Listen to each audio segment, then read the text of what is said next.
Welcome, one and all, to the Sunday show after dark. It's the Sunday show that happens after dark. And today is a very special day because today is my 41st birthday. So, welcome to that show. You look amazing for 41. Thank you. Thank you. I eat a lot of carrots. But for real, happy birthday to you, my dude.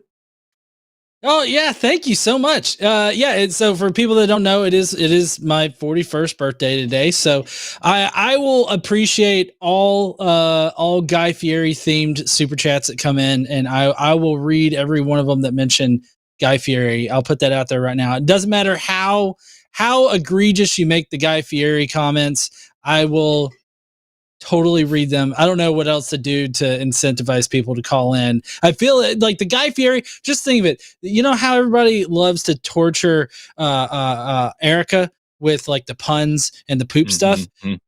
That's the way I feel about Guy Fieri. That's wonderful.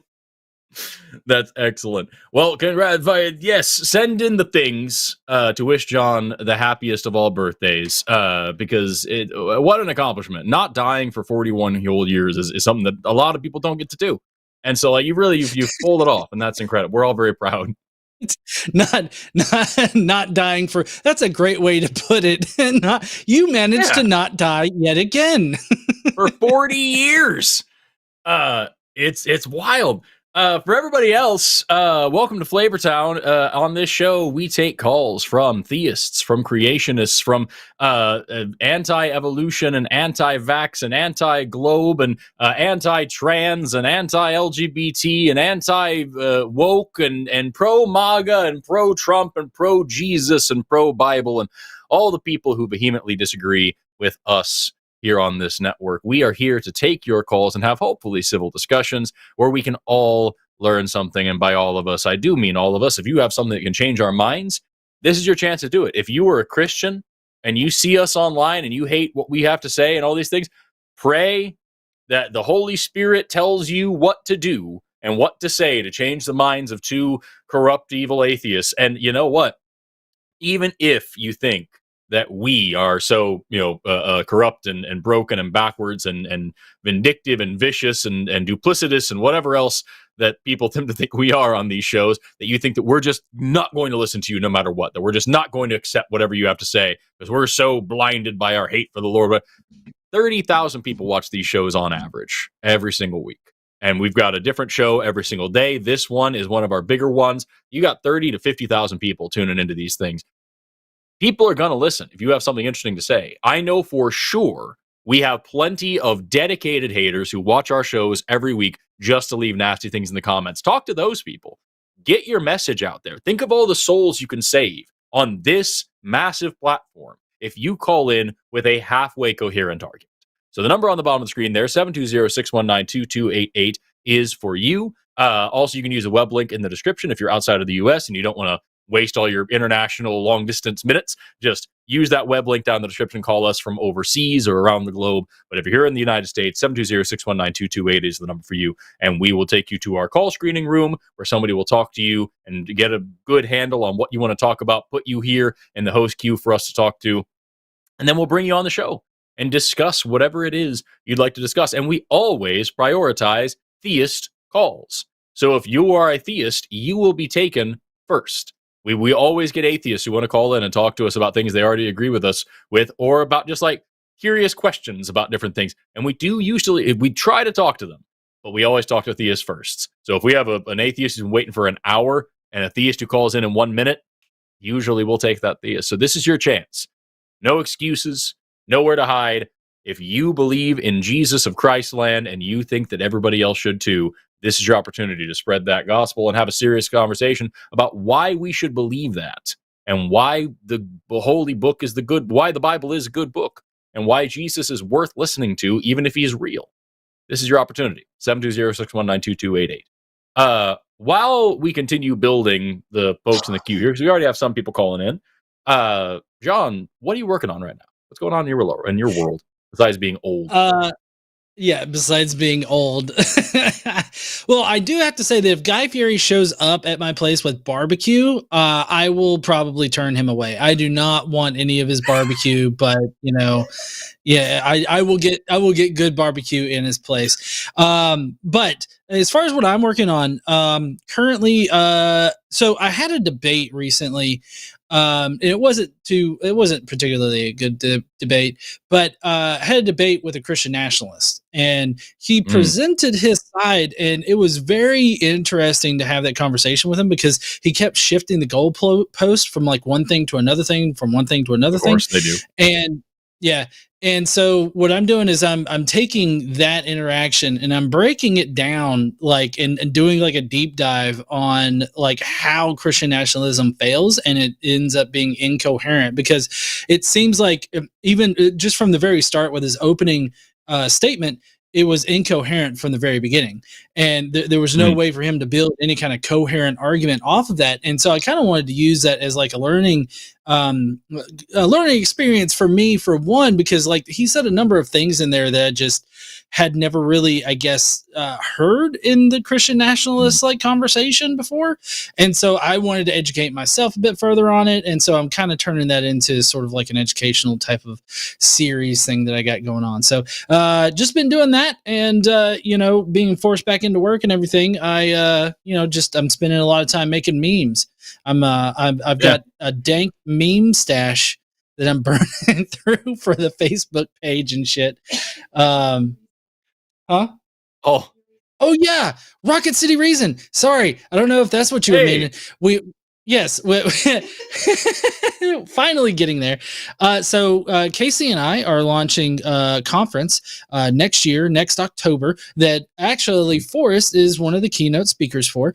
It's going to be Forrest and Erica on stage at the end of the day, and we've got them away so early. Give them a reason to be. Erica will be there. There, you can get tickets. Yeah, so you can go to rocketcityreason.com. You can see the schedule. You can see the ticket. We currently have like an early bird sort of special going on with the tickets right now. And we're seeing even though it's a year out, we're seeing pretty steady ticket sales and everything like that. So I think there's going to be a really, really good conference. We've got a drag show that's going to be going on Friday night, as well as Alabama barbecue. So it's going to be hopping. That's awesome. RocketCityReason.com. We're also doing Seth and I and Erica as well are doing a thing on March 7th here in Tulsa. We'll be all getting together at the OU Schusterman Learning Center, the Perkins Auditorium. Those are all words that if you're an Oklahoma person. And we'll be doing a small mini, I don't know if that's a conference, a show, a discussion, a panel. Well, we're going to all talk about stuff. I think the idea now is that we're each going to give like brief, like 30-minute talks, and then have like a thing where we're all sitting there in conversation for like 90 minutes as well, and probably some audience questions. I don't know. But tickets for that are like $35, and you can find that at sethandrews.com. Because Seth is the one who pulled all that together, because he's been wanting to do this for a minute. And finally, once we were like, all right, fine, let's do the thing, he was like, I will handle everything. He just like got the venue, got the ticketing set up. He's got everything under control. So all I have to do is show up, and I'm still going to bitch about that. But it's going to be tight. So if you want to come to that thing as well, and then go to the Rocket City Reason conference, and then Baja Con is going to happen again. And what are the other ones? I'm going to be at the Ethical Society of St. Louis in February, it looks like. And I'm doing some other thing as well. I've got a list. I'm already booked out into like half of next year, and I'm like little things popping up here and there. So like, you'll see me around. Check the website whenever 2026 happens. You'll see it. Yeah, That's why we snagged you up early. We talked about what we kind of dropped hints about this back at Baja Con in August, and so it's just like, hey, we want to know what is it going to take to get you there. So I'm really glad that we were able to snag you up. Yes, we also have Seth. We're going to have Seth, Forrest, and Eric at our conference too. They're all going to be there. They're all going to be there. Yeah. And I'm going to Zimbabwe next year. You can sign up for that. There's a lot of things. We're all doing a lot of things. And if you like the hosts of this show and you want to see us around more often, then, check out our various social media and see what we're all up to, because we're all doing things. And it's a nightmare, but like, hey, you'll have fun tuning in if you want to tune in. With that, I suppose it's time to start with calls. Although I will say, we had a few people call in and they've kind of dropped and then filled in again and then dropped. And now we have exactly one person on the line, and it's an agnostic person. So, like, theists, I guess the conversations are over. I guess we've won.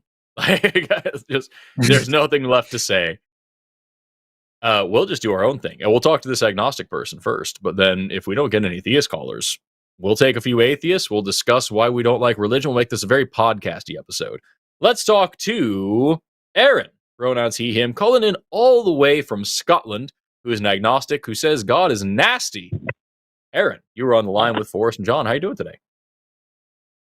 Hello. Hey, hello. How are you? How you doing? I'm angry at the so-called God.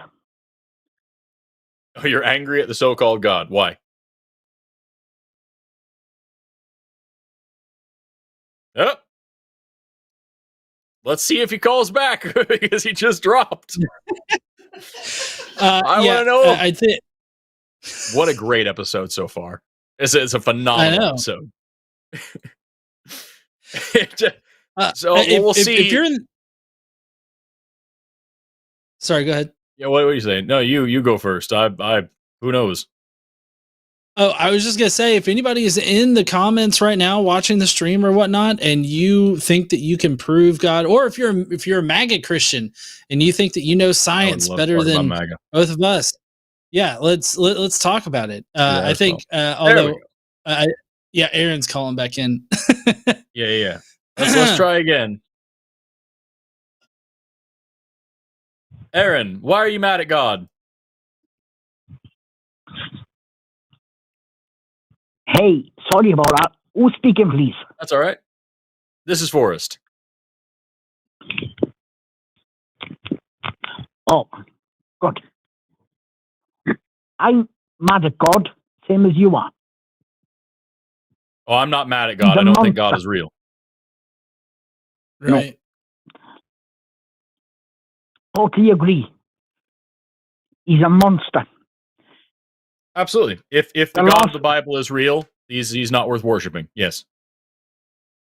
The last 3 days, I've seen 3 things, and I'm heartbroken.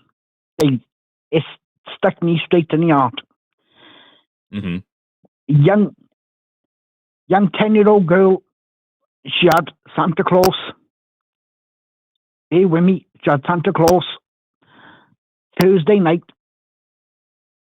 her dad, 40 years of age, dying of bowel cancer.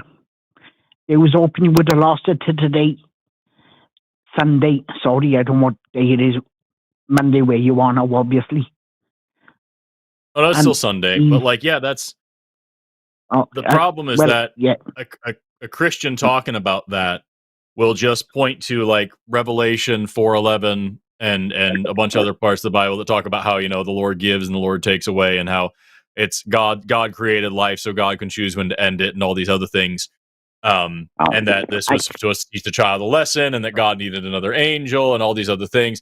They will avoid accountability, always. I can't accept that. I know the show neither can I. I'm just telling you. That's what they're going to say.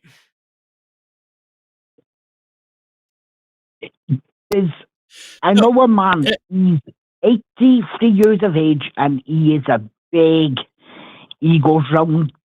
He goes round with a big billboard. I beg your pardon. Jesus loves you. Jesus loves you. And if you don't agree with him, he blows a gasket and he says, "Oh, you're gonna be in hell." And I said to him, "I don't agree with your God. He's a monster." And he'd go berserk. I'm like, "Nah. If your God exists, he's a damn monster." You're preaching to the choir, my friend. I see it here says you're an agnostic.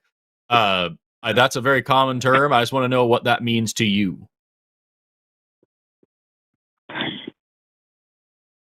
To me, that means I'd say I don't know if there's a God. Personally, I don't believe there's a God.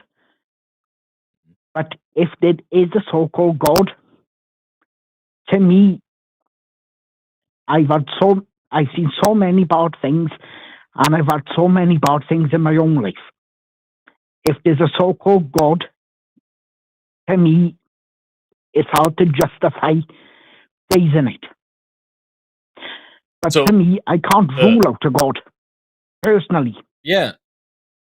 Okay. So the issue that I have with that is just that, again, I don't agree with this, but the Christian response will be that you do believe in God, you're just mad at him because he's done bad things to you, and you don't understand God's higher meaning and God's higher purpose, and that God is all wise and all powerful and all loving and all kind, and so even when you think he's doing something bad, he's actually doing something good, and that you being mad at God is not a good reason to be agnostic. That is what they will say, because that's what they always say. So like, it's just like at this, like I said, you're I agree with everything you're saying. It's just that you're preaching to the choir. So I don't know like where we're going to go with this call.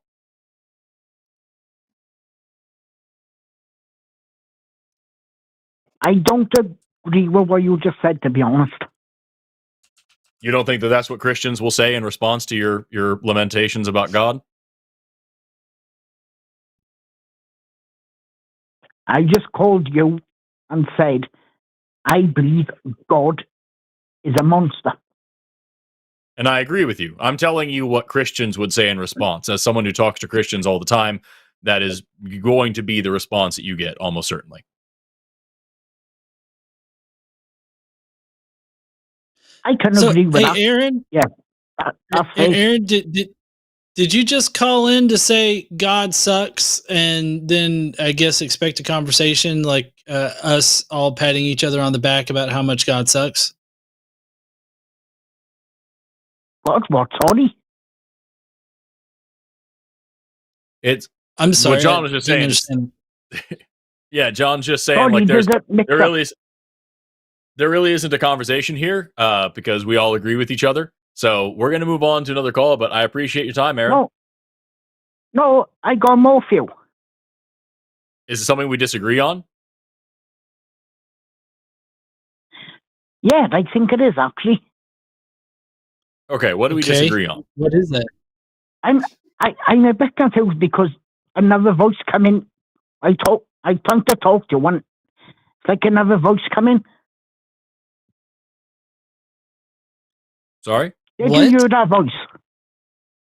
Did you hear another voice come in as they talking to?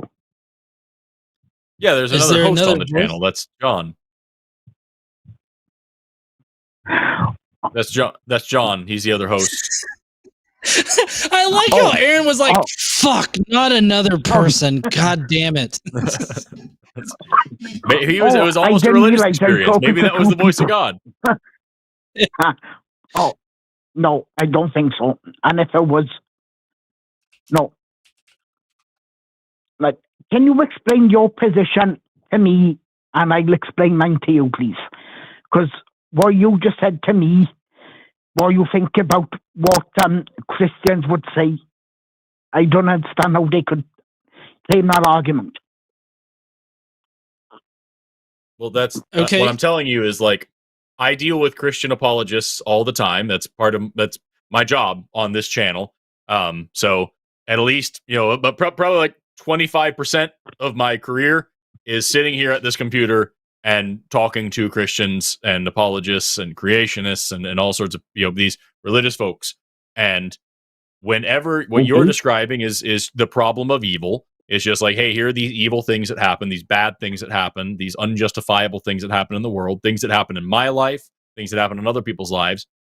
The apologetic response to that usually comes from Christians is to talk about, well, God's ways are higher than your ways, and you are using human morality to judge a divine being, and how my morality is objective because it comes from God, and what God says goes. They may lean on divine command theory and say that anything God does is inherently good. They may not lean on divine command theory and say that God has a bigger plan that goes beyond your simple understanding, and that bigger plan justifies whatever's going on. Or they might say we live in a fallen world, and therefore these bad things are actually the result of sin, corruption, and human free will. These are all usual apologetics that try to get around God's responsibility. Now, again, I don't agree with any of these things, but as somebody who talks to these folks for a living, I can tell you what the next response is probably going to be. This isn't really my position. This is just what I experience all the time. I got two responses. First of all, okay, it's going to response I agree with. World, the fallen world, I totally agree with you. That's absolute. I I'm not saying that the fallen world is a thing, and I'm not saying these are my positions. I'm saying, as someone who talks to Christians all the time, when I say the things that you are saying, these are the things that are then said back to me. So you don't have to argue with me. I know the fallen world thing is bullshit. I know that it doesn't make sense. I know it's illogical. I know it doesn't get God out of any responsibility. I know that. If there's nothing that we disagree on, then there's no reason to keep talking, Aaron. That's what we're talking about. Do you disagree with me on anything? With me, not with Christians. I agree what you just said. I agree with John on the fallen world. What did John say? John didn't say that. No, I was just talking just now, one year. No, I've been talking almost this entire time. About 2.5 minutes ago, when I thought somebody else was on the line. Yeah, John was asking you that at that moment. All he did was ask and I was trying to answer you and John. All John asked you is, do you disagree with this on anything? Because we don't want to just sit here and pat ourselves on the back. Oh. Yes and no. Okay. What don't we agree on, Aaron?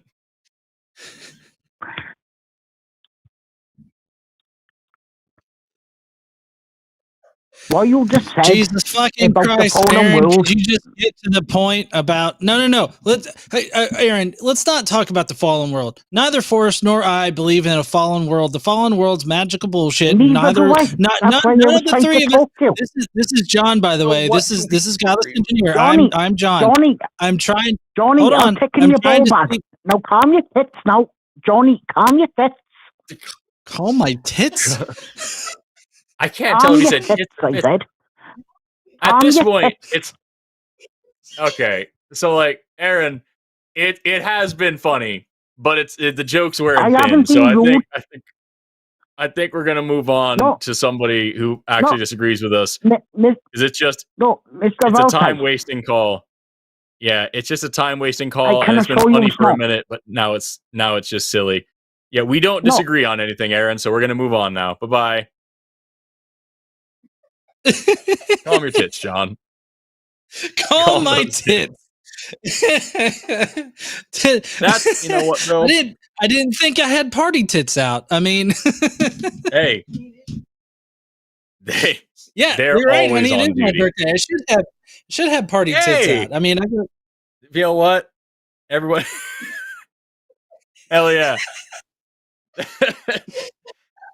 That's the message of the line today. Don't believe in God. Keep your tits calm. And happy birthday to John. That's the show, and that's the whole show. What? What just happened? He's calling back in. We're not going to talk to Aaron anymore. We're going to move on. I can just see him. Aaron's like, oh, they must have accidentally dropped me. No, there's something really important that they have to know. We have another call waiting, and we're going to get to them in a second. But they are this next call is going to be an atheist call because we have no theist callers right now. So we'll take this next atheist here in just a second. In the meantime, really quickly, I want to let everybody know we have other shows on this channel, better ones than whatever the hell this is today. We've got John and Paul are going to be on tomorrow on Skeptalk. Sounds like a Bible study. And then we've got Chewed Gum with Erica and Taylor after that. Then we got The Hang Up with Matt and Jim Barrows. Oh, hell, that's great. And then we've got it says Thonks Gorving on the schedule in front of me, and I don't know what we're doing for it. But it may be a thing. So stay tuned for that if you want to stay tuned for that. And then that brings us back around to next week where we got Matt and Paul back on the Sunday show, and Shannon Q returns on the Sunday show after dark with Jovan Bradley next week while I'm away. So that's fantastic. I hope she's doing well. She waited until I was gone to come back. She hates me. You hear that? I'm offended. I'm upset. Oh man, I agree with the person in chat who says the call was worth it for Calm Your Tits. Let's talk to Hank. Pronouns he, him, calling in from Nude Clams. Aren't they all? Who wants to talk about how to interact with creationists. Hank, you are on the line with Forrest and John. How you doing today? Hey. I'm doing good. Happy birthday, John. Oh, thank you. Appreciate it, Hank. I've been following your channel now, Forrest, for I don't know, maybe a couple of weeks, not that long. So I'm still kind of new here. Mm-hmm. But I came from Sir Sick and found the Super Atheist Friends collab, and I found your channel, and I love it. I've actually learned so much. I love what you do, and I definitely want to follow in your footsteps of trying to actually help these poor misguided people into actually understanding science. Right on. Personally, I want to become a mechatronics engineer, so I'm not going to be as involved in science, but I do try and learn as much as I can. But engineering so my question is, that's amazing. Yes.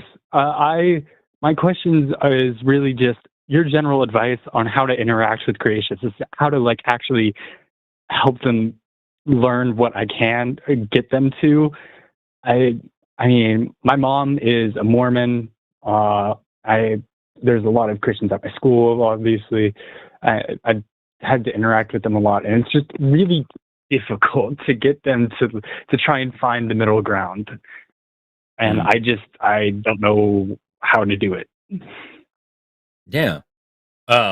Is it just creationism specifically, or is it like other kinds of stuff, like Age of the Earth, the Big Bang, all that stuff, or is it like anything that contradicts the Bible? The types of people who said, "So you think we evolved from monkeys?" and then laughs. Right. Which is an interaction I've had. That kind of people. Flipping. Oh snap! That's absurd.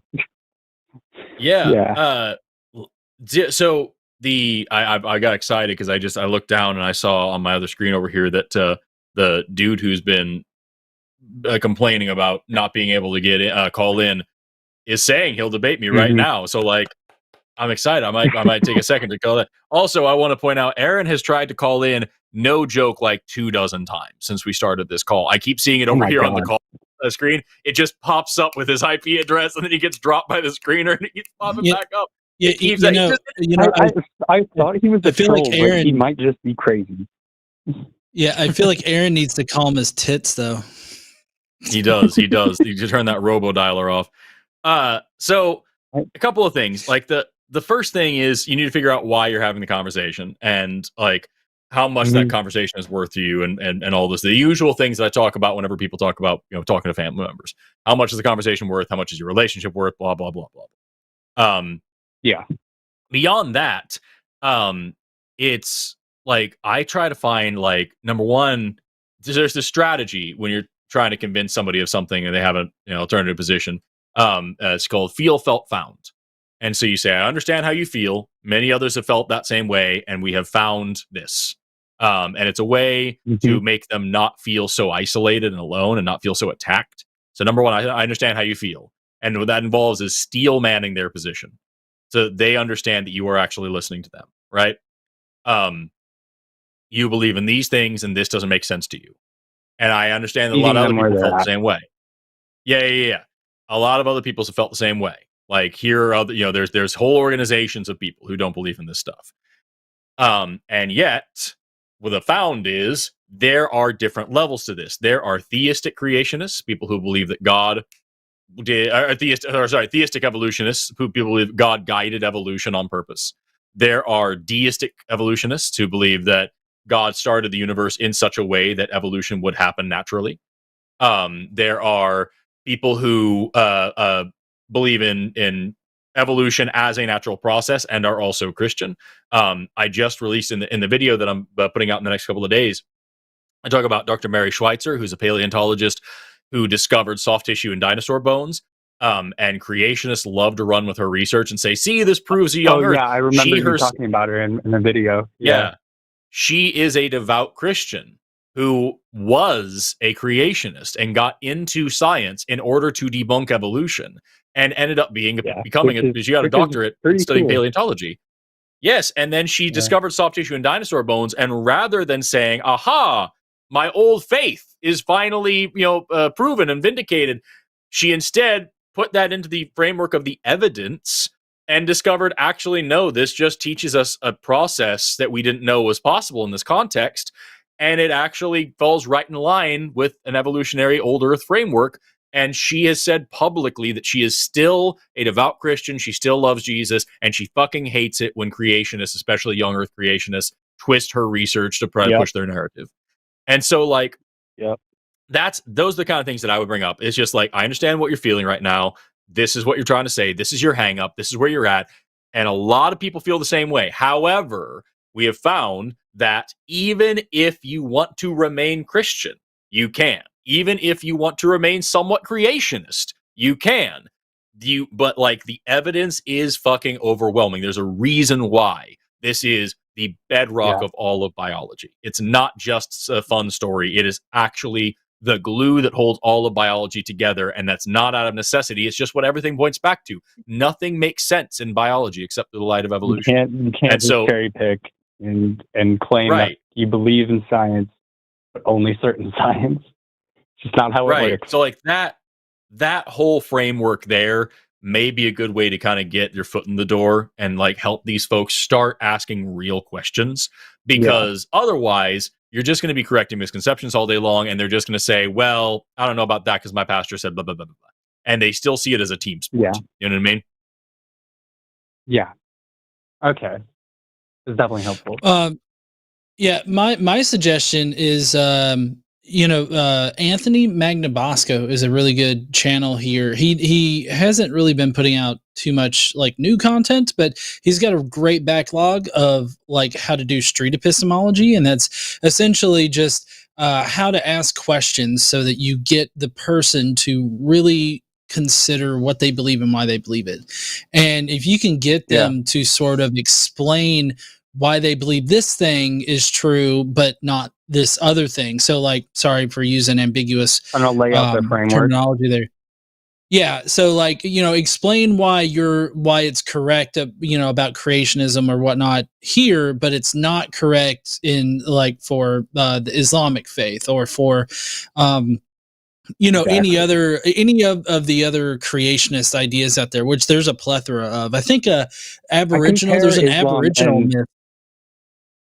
I compare Islam and Christianity a lot in front of Christians, because they tell you all the time about how they believe such and such in Christianity, and I'm like, okay, but what about the ways that is the case for Muslim believers? For example, how there's lots of historical evidence for Jesus being a person, and how because of that his miracles were real. What about Muhammad? In fact, I'm pretty sure there's even more evidence that Muhammad existed, and yet do you believe he was also magical and you should follow him? No? Then why? Well, yeah.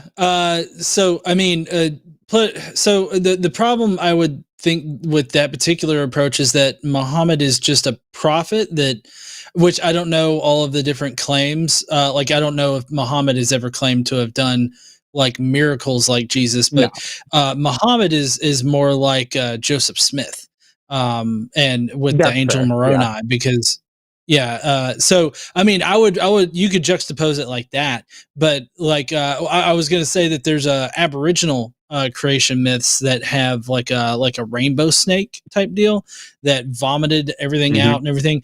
So like you could use that, like that's an obvious like ridiculous creation myth, if you will, in this particular respect to the Christians. But it's like what evidence do we have that would distinguish it, from that? Like it, to me, it seems like they're both ridiculous claims, but I feel like a Christian would have to explain, like, well, what evidence do you have? It's like, well, I've got a book. Oh, they've got books too, I'm sure, or they've got their holy texts or whatnot that claim these things, or even if they're just oral legends, they have their holy sources for that. Just the same thing as the Christians do. So like getting them to like describe the differences between their belief and this other comparable belief, I think could be a good entry point.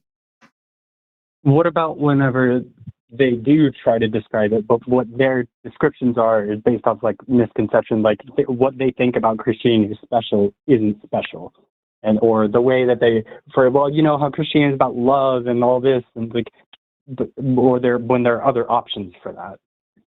Like what if the way they think of Christianity is the issue that's flawed?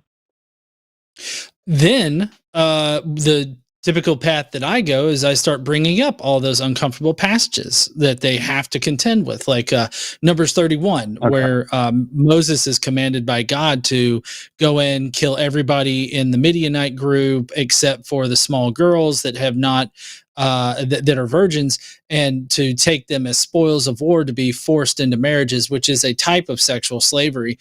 There's that one. There's Leviticus 25, 44 through 46, where God commands slavery, lays that out. There's also many other passages about chattel slavery. One of the things that I've noticed that Christians have a hard time contending with is the idea of consent in the Bible, and this idea of marriage. See, because like in the Old Testament, marriage did not exist in the same way that we understand it today. Well, whenever they talk about marriage in the Old Testament, especially, there's not actually a Hebrew word that means marriage. There's the Hebrew words used to not do it justice.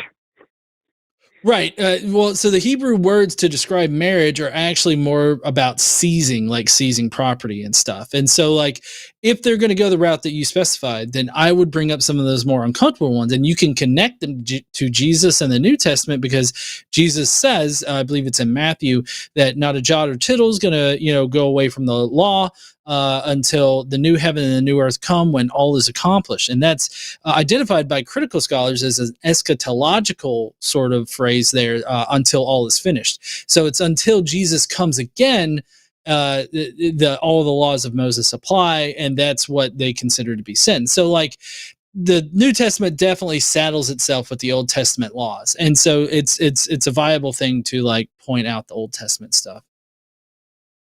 Yeah. Okay, thanks.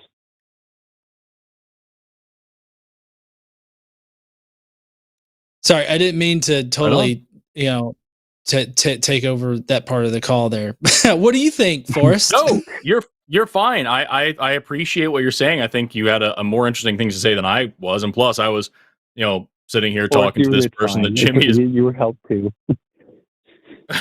I'm sitting here talking to this person Jimmy's been trying to goad into calling for a long time, who is currently at this very moment saying he's trying to call in and the screeners won't let him through, and I'm watching the call screen and he has not entered the call screen. I'm just trying to get this person on the show while you're sitting here having this really important heartfelt conversation.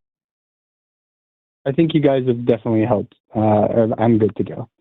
And now I can be entertained by the rest of the show. That's the big thing. It's like, again, happy birthday, John. I also make sure to maintain your peace, my dude. Forrest, you genuinely tricked me. I was like, wait, how can he be this Yeah, how old are you? Actually, are you like what? 30 something? 33? Hey, I'm 39. 39. 30? Oh, okay. You still look good for your age. I'm not 30. I'm not 39. Anyway, I'll see you later. Oh, so you're still messing with me. Okay, I see how it is. Yeah, I Thank you so much, I man. am 33. Legitimately, I am 33. I'm pretty sure I'm 33. Okay. All right. So I Take guess care. yeah. See you Bye. later. Bye. Lord. So we've got a couple of theists. No, what? Looks like just one now. We have two atheists. Nope. Yeah. Hey, I can count. We have two theists and one atheist on the line. So we'll talk to one of our theists first and see if we can get anybody. Yeah, this is. I just checked with my screener as well. If anybody follows Jimmy and I on Threads, why? But you'll see this person we're talking about who has been claiming they're calling in and is now saying, they can't make it through. And I just checked with my screener and she also said, nope, no call. So maybe he's been banned in the past, but that doesn't make any sense considering the fact that this is a new fight they're picking. So we'll see. Sounds like this person's just a big old lion lemur. Yep. Okay. So I just want to give an update on the count. It's 33 times that Aaron has tried to call back in. He seriously needs to calm his tits. Okay. We don't want to talk to you, Aaron. Oh, man. That's great. All right. Let's talk to freaking Tim. What is this show? What is this show today? Usually it's weird, but today it's extra weird. Let's talk to Tim. Pronouns he, him. Calling in from calcified ankles. I mean, not too much, I hope.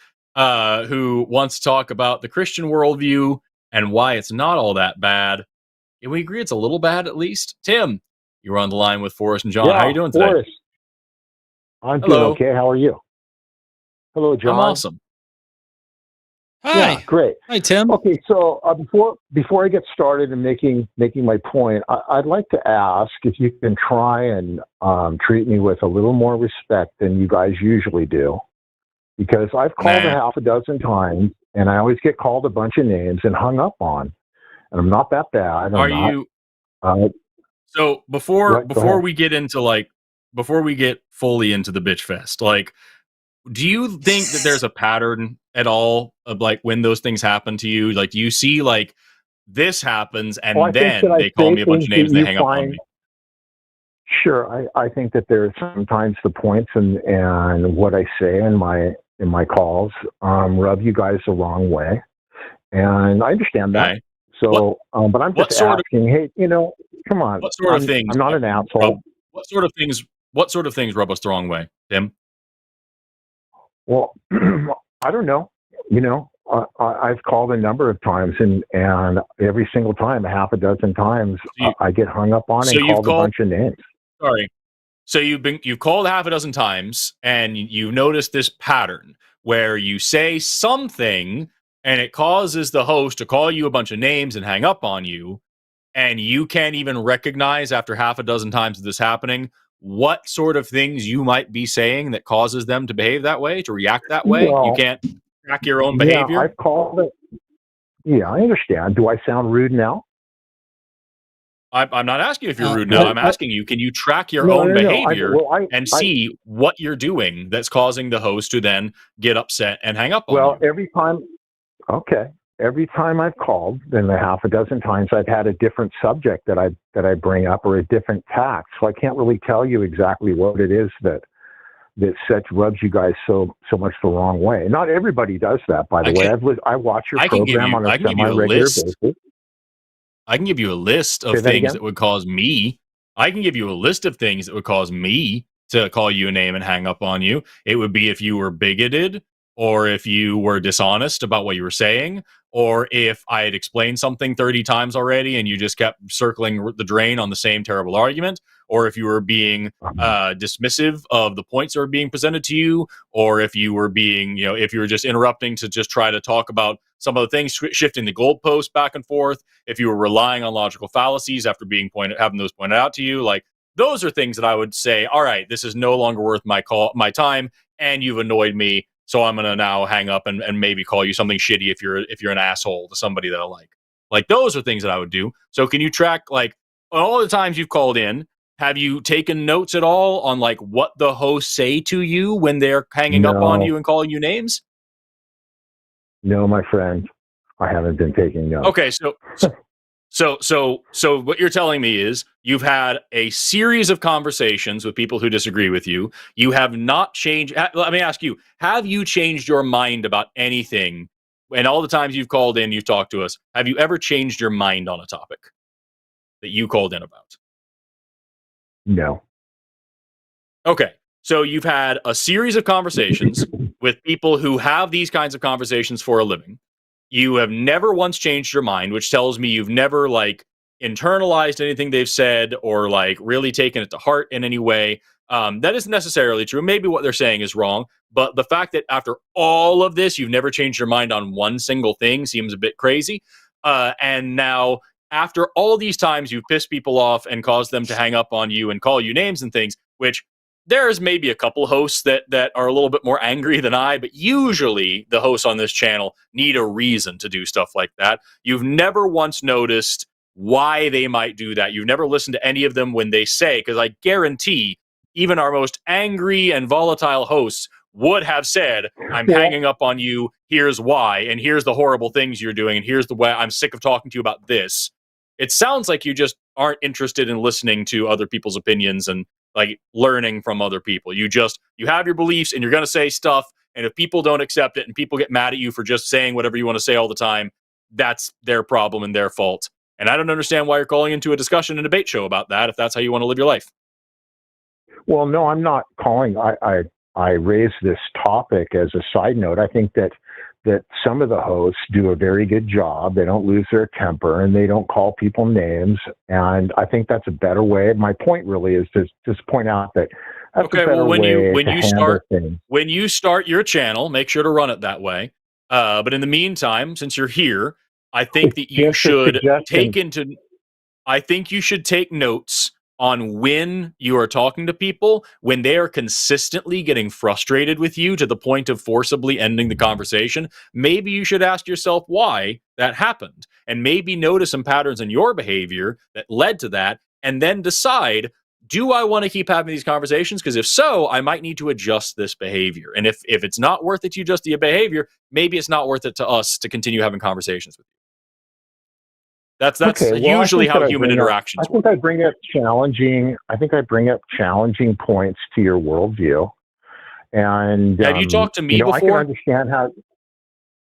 Yes, I have twice before. Okay, well, at least twice. You have 2 or 3 times. Up a challenging thing to my worldview because I don't remember any of them, and I remember challenges. That's okay. I mean, I don't expect you to remember my calls. You must speak to 50, 100 people a week, So anyway, but people on these calls have caused me to change my mind about or interlocutor. I don't do this all the time. I don't call into talk shows all the time. It's very challenging. People on these calls have challenged me well because I'm explaining that people who call into these shows have challenged me well before and have made me think before and have given me a reason to like kind of change my narrative and adjust the way I speak to people before. I have grown as a person as I've hosted on this channel talking to these people. So if you were saying something that was challenging to our worldview, if you've talked to me before, I would almost certainly remember it, and I don't. So I don't think you're saying anything challenging. I think what you're doing is saying really, I'm going to go and take a guess here. You're probably saying things that are just apologetics that don't really resonate with the people here. And after a little while of talking to you, they get really frustrated and bored with it. And then they hang up because they're annoyed by you pushing the same narrative over and over as if it's a new idea. And I'm willing to bet there's probably some underlying, if they're calling you a name as well, there's probably some underlying issue there as well, where maybe you said something transphobic or homophobic or sexist or racist or something else.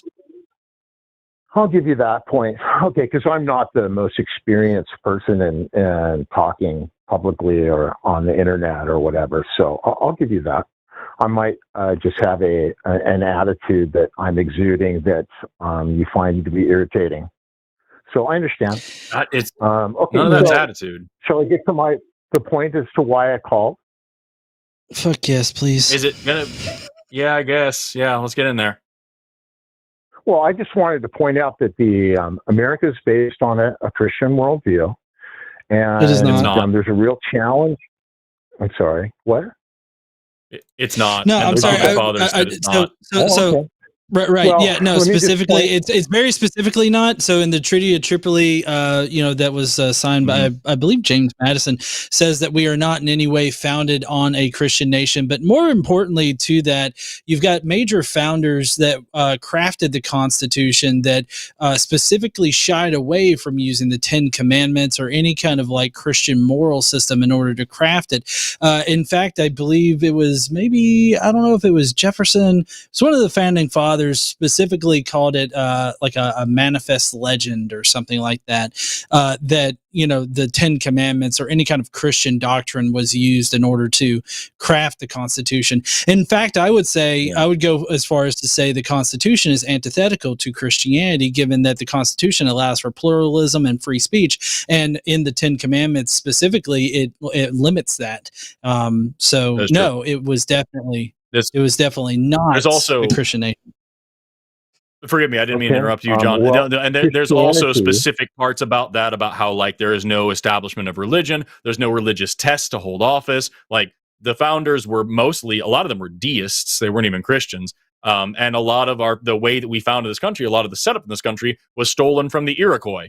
And so, like, it's simply ridiculous to say that this is a Christian nation or that was founded on Christian principles or Christian morals or Christian philosophy or Christian beliefs or anything like that. By the way, what John was talking about, the Treaty of Tripoli, that was signed in 1796, and it states, quote, "The government of the United States is not in any case founded on the Christian religion," signed into law by John Adams, not Madison.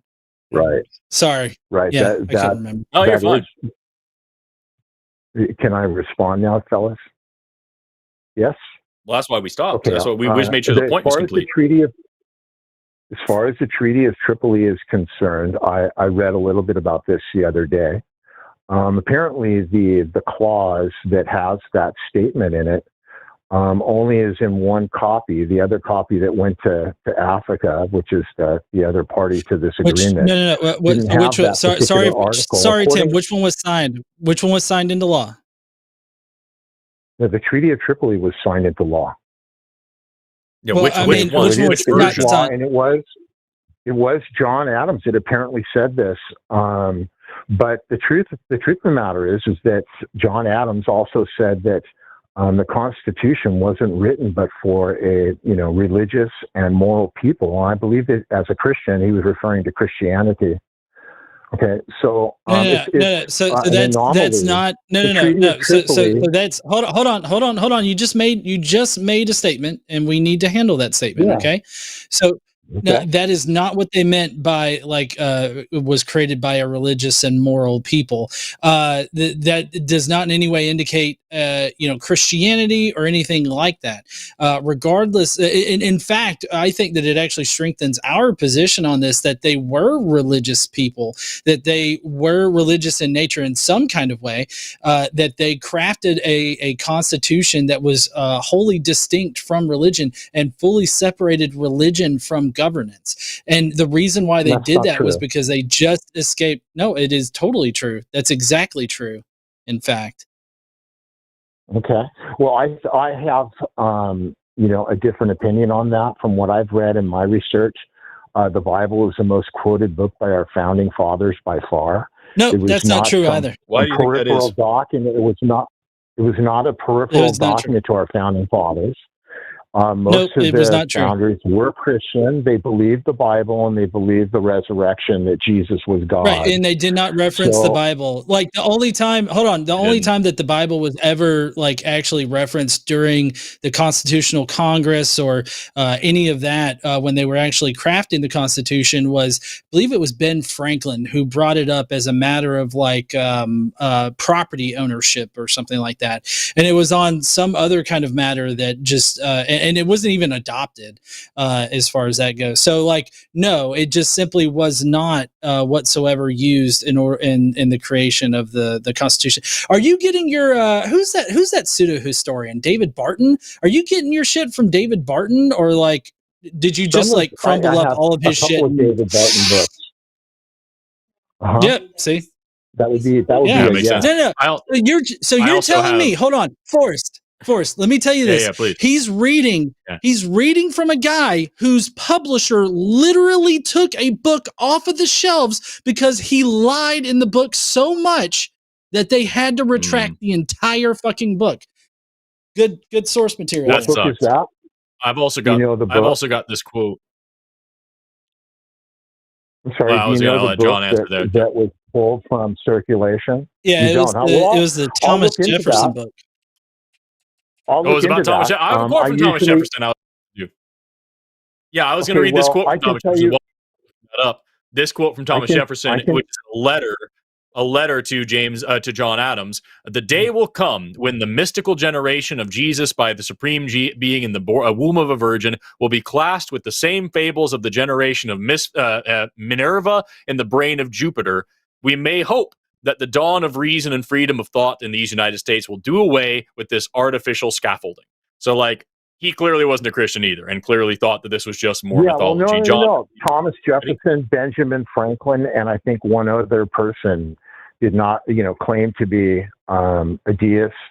And weird how they got towards the idea that the Bible's inspired. Yeah, and so weird how they got Thomas Jefferson. Weird how they got Thomas Jefferson out of everybody to be the one to write the fucking Constitution and also make sure that the Bill of Rights were in there. Jefferson would not go through with it until the Bill of Rights were included as well, which, as John pointed out, are antithetical to things like the Ten Commandments. You're breaking up a little bit. That's okay. Listen, Thomas Jefferson was a very intelligent person who believed certain things about the Bible that, in my opinion, were not true, but he did believe in God. In fact, he said, I think he got either this from Thomas Paine or John Locke, that the existence of God is self-evident. They wouldn't agree with you. They'd be more in agreement with me in as far as and this was back in the day. Worldview. Right. They didn't know a lot of stuff, and they had some religious views because of it. What I'm curious about is, like, where does that get us to today? You like, even if I accept your premise entirely, if I were to say all the founding fathers, even if I were to say all the founding fathers were devout evangelical Christians of the exact same tradition that you are, right? Whatever, like the most extreme possible stance here. Okay, you've told me now that a bunch of slave owners believed in Jesus. What does that do for us? Like, where does that get us now? Yeah, my point is this, that under a Christian America and the idea that you have rights and that God certainly exists and those rights come from God. If you have, we have freedom of speech under our Constitution and in America, but if America gets taken over by Islam, well, then, you're not going to have the same freedoms at all. They believe in God, but they have a different God. And just to be clear, let me make my point, man. You're already interrupting me. Because you already said something ridiculous. And no, you already said something stupid. And so I'm going to focus on that. Put that on the shelf somewhere in your mind, and then you can get back to it. But I haven't made my point. It's not your show, Tim. It's not your show, Tim. You said something silly, and I'm going to address it. And then we'll move on to the next thing. You said just a second ago that if this was a Muslim country, if we had Islam here, we wouldn't have all the same rights. And I'm curious to know if you are familiar with the trend historically of Christians being just as oppressive as whatever caricature of Islam you have in your head. Because at the end of the day, Islam and Christianity are just religions that tend to behave badly whenever they have a lot of power, as religions tend to do. And just as there are lots and lots of Christians today that certainly don't believe in the horrible ways that Christians used to behave, there are lots of Muslims that don't believe in the horrible ways that Muslims used to behave. It's so, like, I'm not going to sit here and defend Islam as a good thing, but it's pretty fucking silly to say that Christianity is so star-spangled awesome because it doesn't do the horrible things that Islam has done, when Christianity has done just as many horrible fucking things, if not sometimes more. So let's bring you back on now, Tim, and we're going to address that point, and then we will move on to something else. Okay, so you put me on hold. Okay, well, that's unacceptable to me, Forrest, and that's exactly what I'm talking about rude behavior. Have a nice day. It's unacceptable to put Tim on hold whenever he won't shut the fuck up and tells us how to run the show. And there he goes. Why? That's the whole thing. Why call in if he's just like, he knows how the show is run? He knows that we are going to insert our commentary whenever he says something wrong. So, like, I just don't understand. I just feel like he called in to be persecuted. But I do want to say that I don't understand his trying to juxtapose Christian rule versus Islamic rule, because, like, Christianity restricts free speech. I don't know what the fuck he's talking about with that. Like, that it restricts free speech. So, and also, there's no threat of Islamic rule. I don't know what in the fuck he's talking about. And in fact, we're saying that there needs to be no religious rule whatsoever. Like, we have the lemon test in government right now, where you have to have a secular reason for a law. If the only reason that you have a law is a religious reason, then it's unconstitutional. I mean, you could pass it, sign it into law, sure, but it's just going to get taken to the Supreme Court and overturned, ideally. But Tim just seemed to want to call in and be persecuted, which I couldn't get the picture of the Principal Skinner meme. I don't know if you know what I'm talking about, but it's like he's How standing can everyone there. Be so wrong? Yeah. It's like, am I the asshole? No, it is everybody else that's the asshole. It's everybody. Yeah, I think the entire point of that call was just to get that moment where he could feel validated. I think he's called in a bunch of times and said stupid shit and had people get mad and hang up on him because he's being dishonest, he's being racist, he's being homophobic, he's being transphobic, he's being a shithead, whatever the case may be. I genuinely don't remember fucking talking to this dude. But, like, it showed that he had called in before. But I think he's been an asshole, been a bad debater, been a bad speaker, said ridiculous things, not learned anything when people correct him. He's clearly listening to people who shouldn't be listened to based on what you were saying. The fact that you knew immediately where he was getting this bad information from.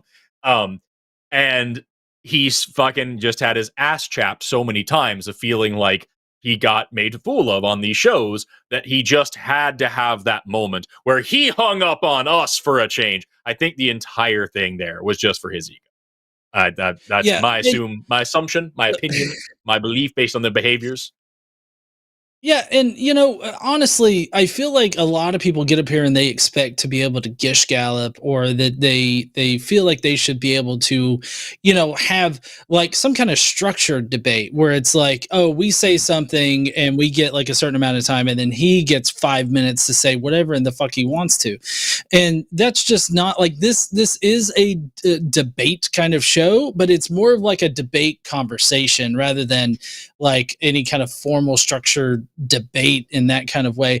And I think that people just they get up here and they want to be able to just spout off all of their bullshit in one go, and that's it. But I don't know about you, Forrest, but I like taking one claim at a time, and that's why I generally interrupt people. Yeah. It's like, if you're going to say, well, Islam is much worse than Christianity, and that's why, blah, blah, blah, and like, I'm not going to let you go on for another fucking 5 minutes about whether your point is. We need to address that dumb thing and then move on from there. Like, I'm sorry, I'm not here. This is not your monologue. This is not for that. Apparently, according to people in the chat, apparently he was a creep to Promise at one point or another as well. So that sucks. Yeah, I'm not into it. By the way, we are now up to 67 blocked calls from Aaron. I just keep your eye on it.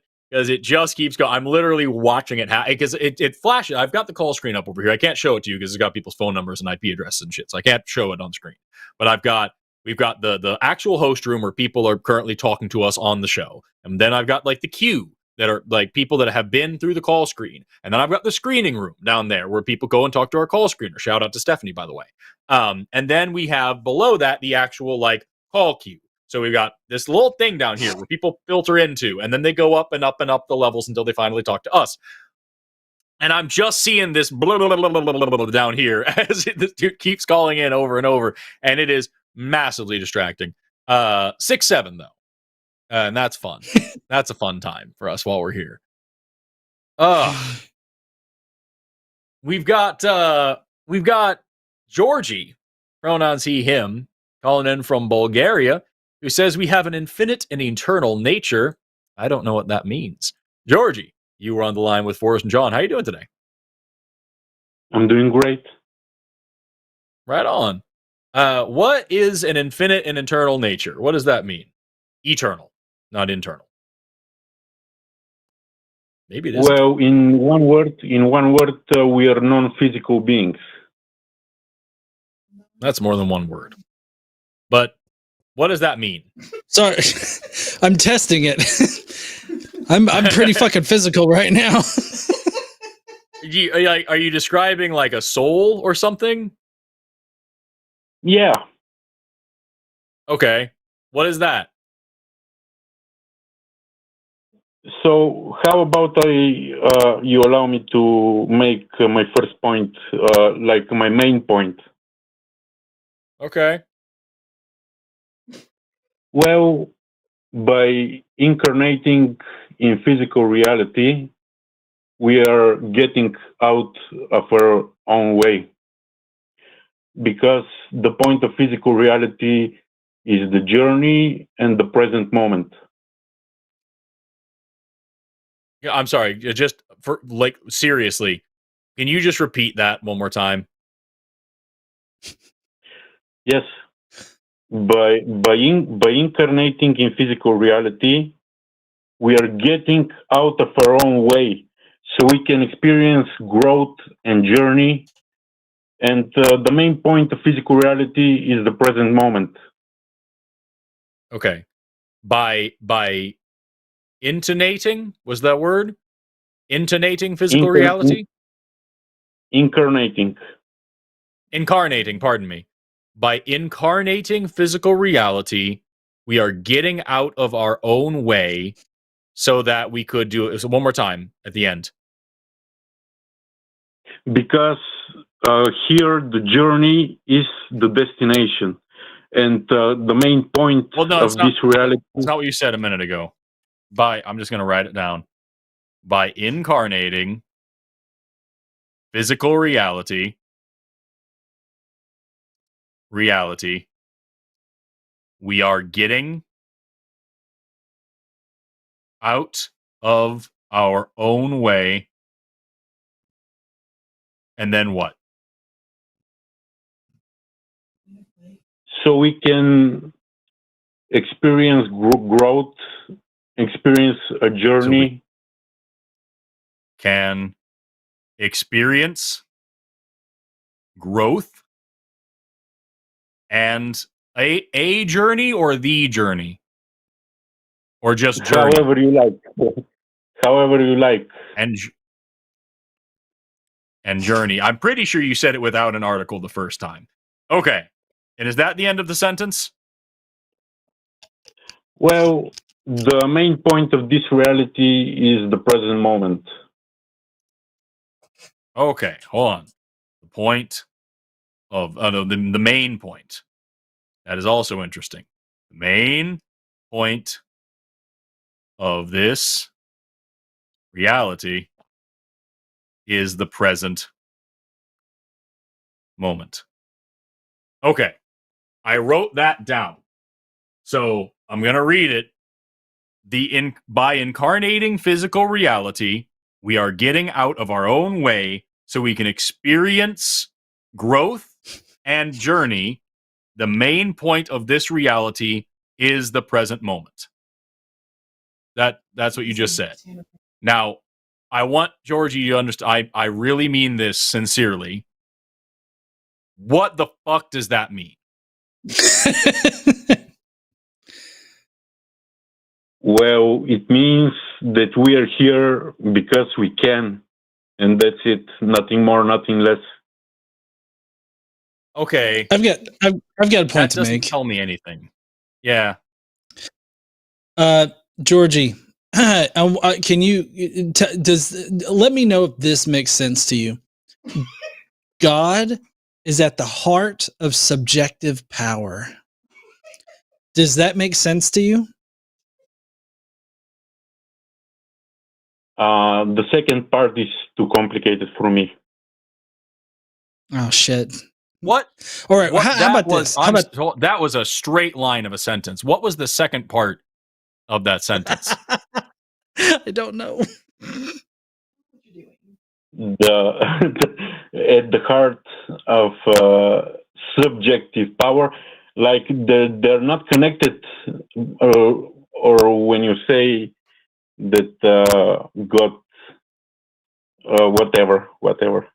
Okay, hold on a second. I'm going to do the same thing I think John is doing here.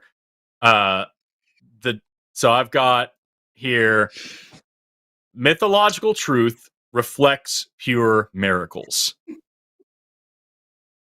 Does that one make sense? Yeah, true miracles reflected by mythological truth. Well, yes, of course.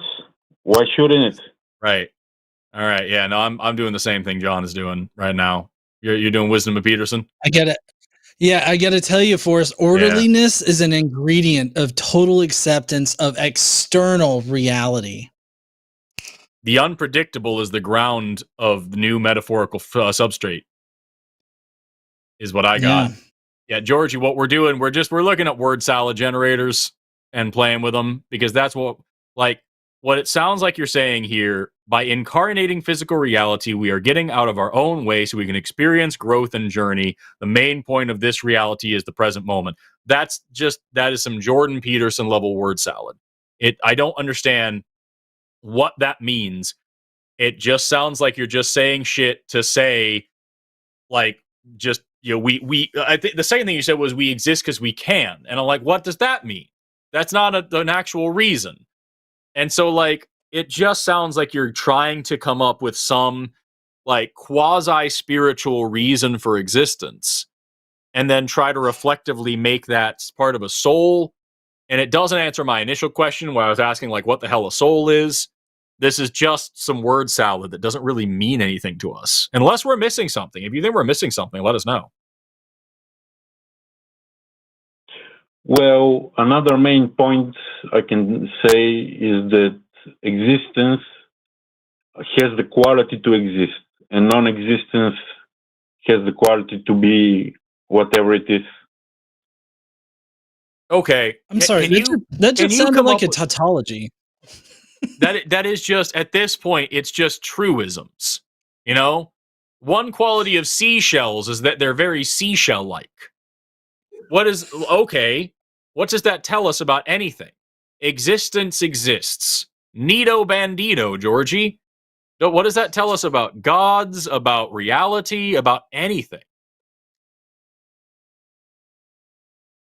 Well, you see, the one God, his aspect is that he has no awareness because he's alone.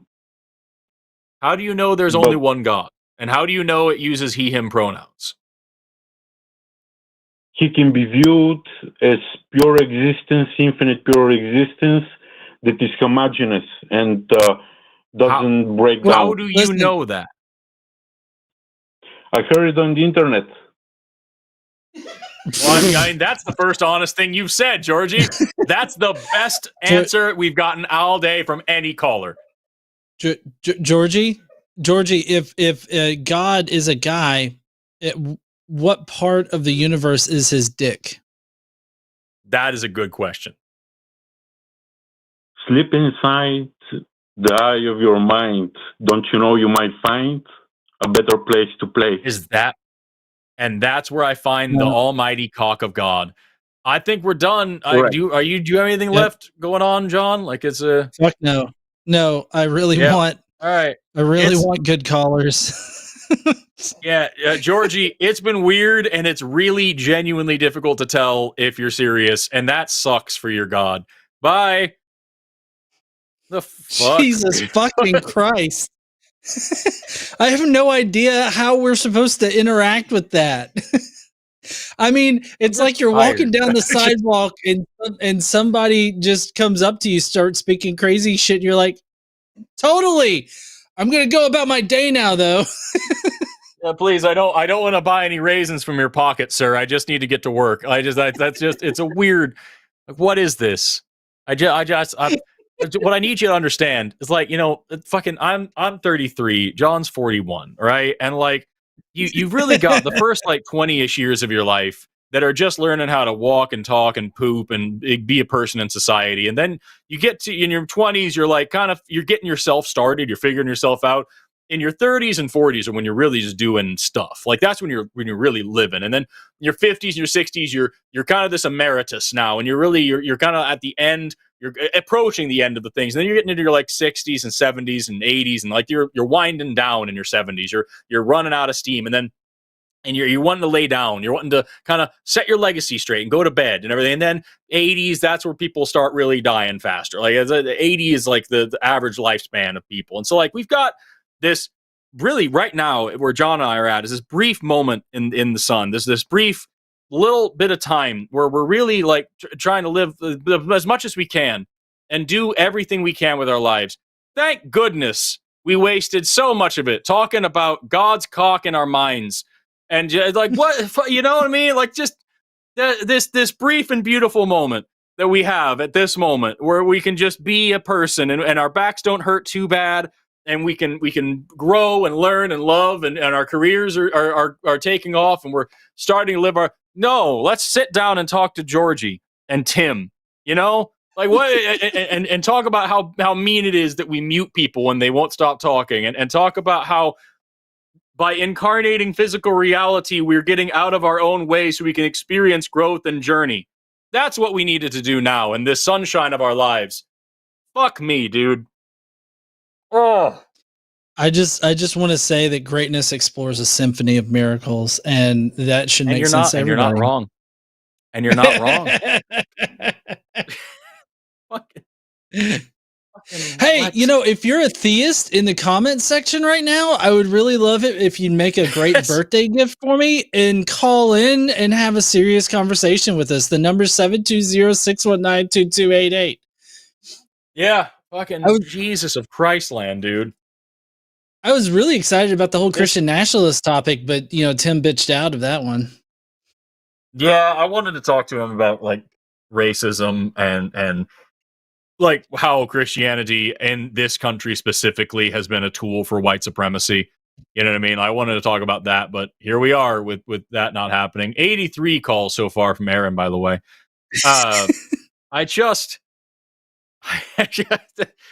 Man, if you're a MAGA or if you're a Christian, you're seeing how you're being represented right now. This is what we've got. We've got 2 calls left. Both of them are atheists. So we're going to go into these ones. And if that's the end of the show, that's what the end of the show. Oh, yeah. Also, hey, we have Zerba merch. I'm sorry to say. There's that. So, in case you aren't aware, there was a stream. What was that, like a year ago? Where we were doing a charity event, and I drew the stupidest fucking thing I could possibly draw, and it was that. And it became such a smash hit that we turned it now into merch. And you can buy that shirt. You can also buy a dress that'll ensure you never get harassed again. You can buy shorts that you probably shouldn't buy.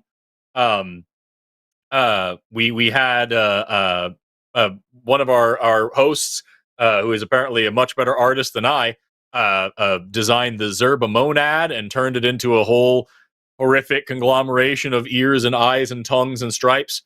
And you can buy that onto your put that on your body and see how many friends you lose that way.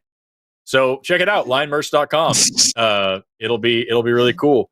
Keep an eye out for the mug contest coming soon. Yes. And shout out to Adeline, who is in the chat right now gloating. Hello, Adeland.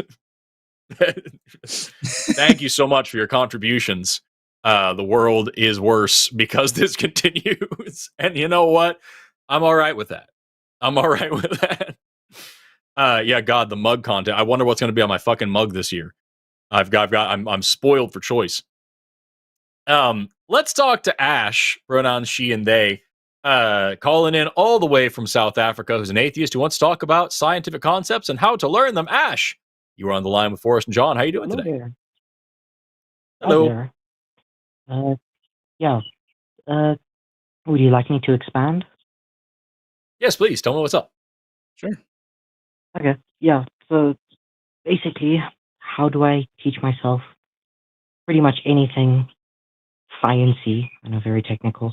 Outside of like centers of learning. Yeah. Yeah. John, do you want to go first? Do you want me to go first? Yeah, sure. I can go first. I mean, typically whenever I'm looking to, teach myself some kind of new scientific concept or something like that, I mean, I usually go for, scholarly or scientific articles or like journal articles or anything of that nature. I typically go to like actual experts in the field that are trying to explain it at a high level. And then if I want to learn more, go deeper into it, there are different routes like going to specific white papers or journal articles. But typically, like definitely honing in on what sources can be trusted and what sources to go to in order to learn things is definitely something to learn. Going to college websites or college hosted sort of blogs or information sources are typically good. Like I know that there's the for some evolution stuff, I've gone to there's a Berkeley site. I can't remember the exact site right now, where it describes things like ring species and like just in general how evolution works, and it helps clear up those sort of concepts for people that may not understand them. So I mean, there's definitely resources out there like that, and I think that it's all in your source selection. As long as you're getting information from a good source, I think that you should be in good shape. Okay. Do you have any advice on determining what a good source would be?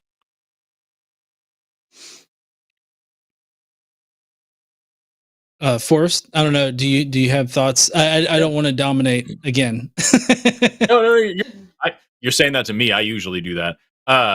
Yeah. So I mean, there's a few things. Number one, a .edu website usually is indicative of an educational institution, but you still sometimes want to go in there and check their about section, make sure they're worth listening to, because you might get onto a university that is a real university but has a really messed up mission statement that they're just not going to teach science. I literally just doing a video about that right now. Stony Brook University has that's a thing in the United States. We have this thing called TRACS, the Transnational Association of Christian Colleges and Schools, which is do you know what the term accreditation means? Yes.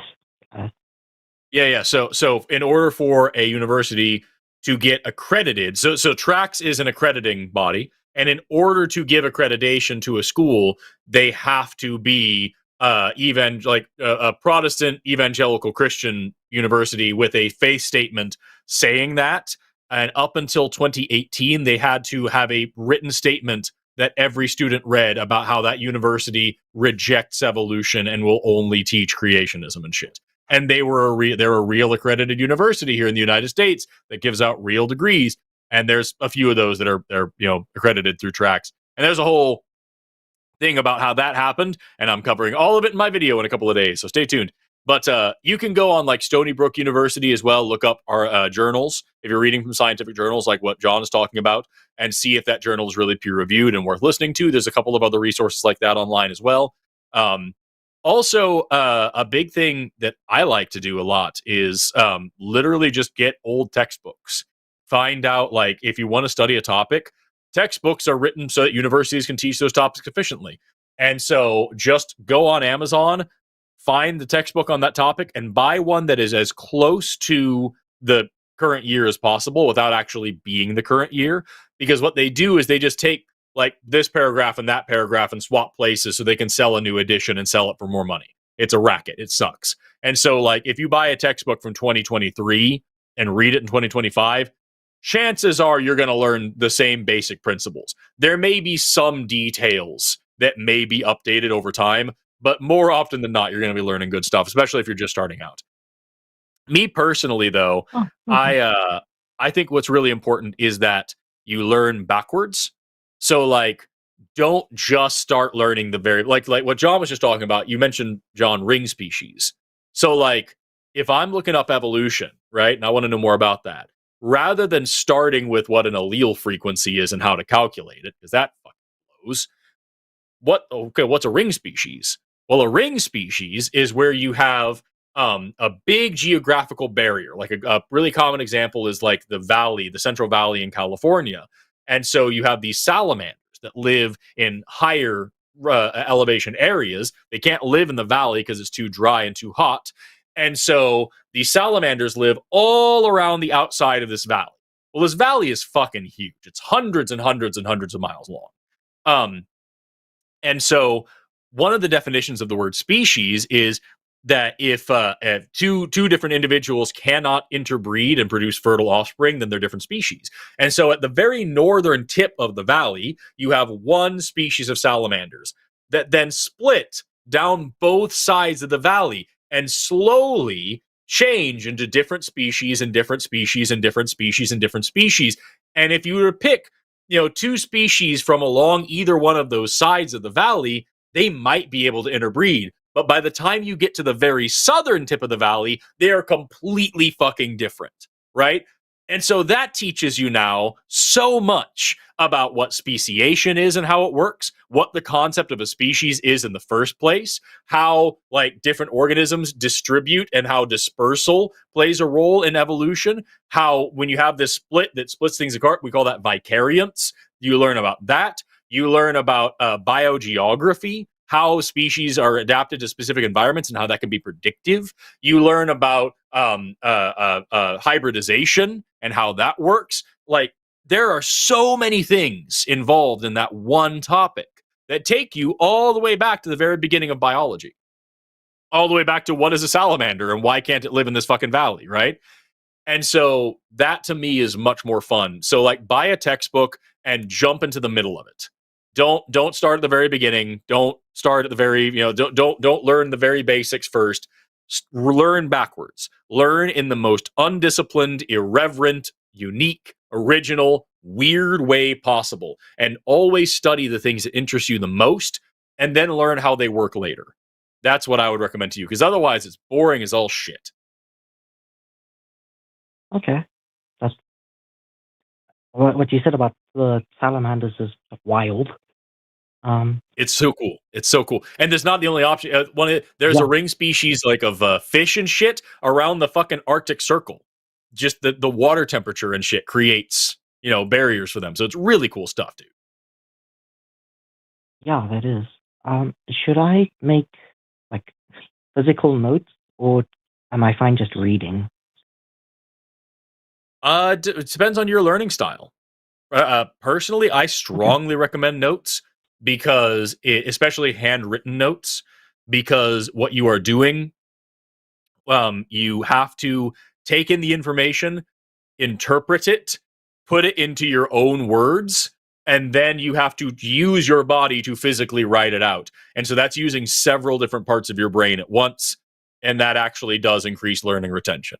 But if it's not something you're super duper interested in, just reading is fine.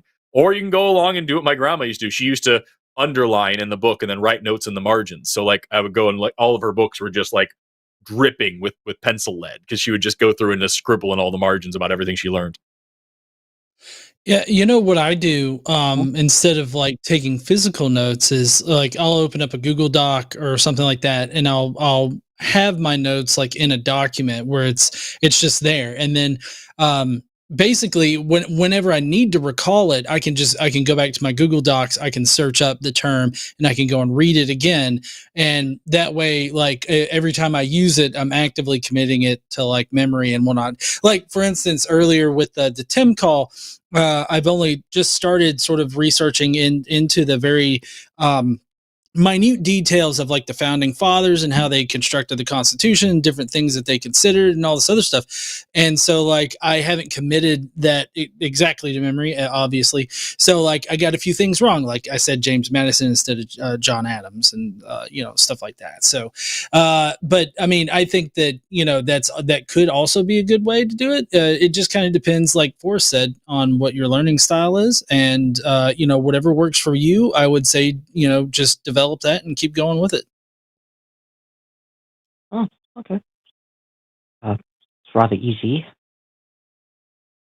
And why people also one other really good tip that I think is really important as well. Whenever you learned a new thing, teach it to somebody else. And if you don't have anybody there to teach it to, just practice with yourself. Like, how would I explain this to a kid? How would I explain this to a high schooler? How would I explain this to a college student? How would I explain this to one of my peers? Like, kind of like play with it a little bit and practice explaining it to somebody, because number one, that engages your brain even more and it helps you to retain the information. But also, you will then start arguing with yourself and you'll say, okay, well, how do I know that? If you're teaching somebody, they're not just going to take what you're saying. Okay, well, what about that? Why? How do you know? Like, what is that? And then you will now have to go back and find that information. So like, if you're talking about, say, atoms, right? So I read this book, it says atoms made of protons, neutrons, electrons. So if I was explaining that to somebody, number one, how would I explain that? Well, I'm going to explain what a nucleus is, what an orbital is. I'm going to explain where these things are. How do you know? Okay, well, now I got to learn about Rutherford's experiments and the how we learned that where the positive and negative charges were in this thing. And like, okay, how do you know about the shapes of these orbitals? Well, now I have to talk about like all these different models of different types of orbitals and how they work. So like, I'm now getting a much more well-rounded education. So that's a great way to not only learn it faster, but also broaden your knowledge as well. Practice learning it with somebody else or even with yourself in your mind. I'll make sure to teach my shampoo bottles the central limit theorem. I have taught my shampoo bottles so much biology, dude. Absolutely, that's how you should do it. Absolutely. And if you're talking central limit theorem, like, yeah, if you're getting into calculus and shit, that's pretty sure that's calculus, right? It's been a long time. But like, yeah, that's huge. Check out, there's a YouTube channel, Professor Leonard on YouTube is a great math teacher. Really, really, really good videos. I even said maths because you're not from America and I wanted to speak your language. Thanks. Don't worry. It's pretty much interchangeable here. Nobody really cares. Right. Anyway, I hope that this answers your question. I hope this was helpful. Yes, it did. It very much so. And I also wanted to give my condolences for living in America. It's a bad place. It's a bad place. I appreciate you understanding. I have to say, every morning I wake up and I look at myself in the mirror and I'm like, condolences for having to do this shit again. And I'm not even joking about that. Like, you'd think like, oh, that's a mean joke. But no, I mean, seriously, like I fucking hate it. Yep. Anyway, Ash, thank you so much for your call. I appreciate it. I hope you get to come to I hope I get to come to South Africa someday. It sounds really fucking cool. And I've actually wanted to live there for a long time. I hear your healthcare system is way better than ours. It depends. How much money do you have? Okay. I'll keep that in mind. Hey, take care, Ash. Yeah. Okay. Goodbye. Bye. Well, they were super nice. We're getting all the nice calls now. We got one left. Yeah. We got one left. And I think it's really more for you because this is something that you're going to have more experience with than me. We've got Cyrus, any pronouns, calling in all the way from England, who has questions about deconstruction and getting rid of religious sentiment. Cyrus, you are on the line with Forrest and John, and you may just be our last call of the night. I mean, I don't know if that's a shame, seeing how it's been going or not, but I want to say, one, I'm incredibly anxious, and second of all, happy birthday, John. Thank you. Of course. Then one last formality. Forrest, I've been watching you on this show specifically. I don't know why. I just like the way you interact with people. Can't put my finger on it. Right on. But some of the arguments you've introduced to me through this show, well, not directly to me, but inadvertently, I've used very recently, and by very recently, I mean 24 hours ago, in an argument with a Muslim guy I met on Discord. And he's been, right on.